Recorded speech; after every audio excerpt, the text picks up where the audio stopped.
P Rajkumar PTM 100 రూపాయలు అనాల్సి విరాళంగా ఇచ్చారు.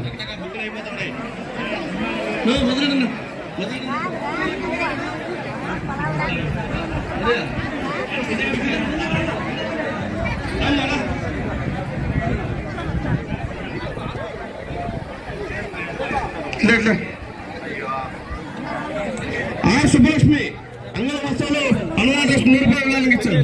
శ్రీరాములు ఉరవపల్లి 150 రూపాయలు అనాల్సి విరాళంగా ఇచ్చారు. కె భరత్ రెడ్డి 250 రూపాయలు అనాల్సి విరాళంగా ఇచ్చారు. సింగాలపల్లి మల్లూరు రాష్ట్రాలు అన్నదాన ట్రస్ట్ కు 1000 రూపాయలు విరాళంగా ఇచ్చారు. వారికి వారి కుటుంబ సభ్యులకు శ్రీ మల్లికార్జున చల్లగా కోరుకుంటున్నాం. మరి ప్రభాకర్ రెడ్డి కోసారి వనవాసాలు అన్నదాన ట్రస్ట్ కు 100 రూపాయలు విరాళంగా ఇచ్చారు. ఎస్ జయచంద్ర బిల్లూరు వాళ్ళ వస్తారు అన్నదాన ట్రస్ట్ 200 రూపాయలు విరాళంగా ఇచ్చారు. వైవి రమణ మదనపల్లి వస్తారు అన్నదాన ట్రస్ట్ 120 రూపాయలు విరాళంగా ఇచ్చారు. ఎస్ నాగిరెడ్డి ఎగోగాల్గుంటపల్లి 100 రూపాయలు అనాల్సి విరాళంగా ఇచ్చారు. 300 రూపాయలు విరాళంగా ఇచ్చారు. కె వెంకటేష్ మదనపల్లి 200 రూపాయలు అనాల్సి విరాళంగా ఇచ్చారు. శ్రీ మల్లికార్జున స్వామి సేవా సంస్థ శ్రీ మల్లికార్జున స్వామి సోషల్ వెల్ఫేర్ అసోసియేషన్ ఆధ్వర్యంలో అన్నదాన కార్యక్రమం జరుగుతుంది. ఈ కార్యక్రమం ఆరు బ్రహ్మాండ కలిసి అన్నదానం చేసుకో 500 రూపాయలు బాలకృష్ణ రెడ్డి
మనం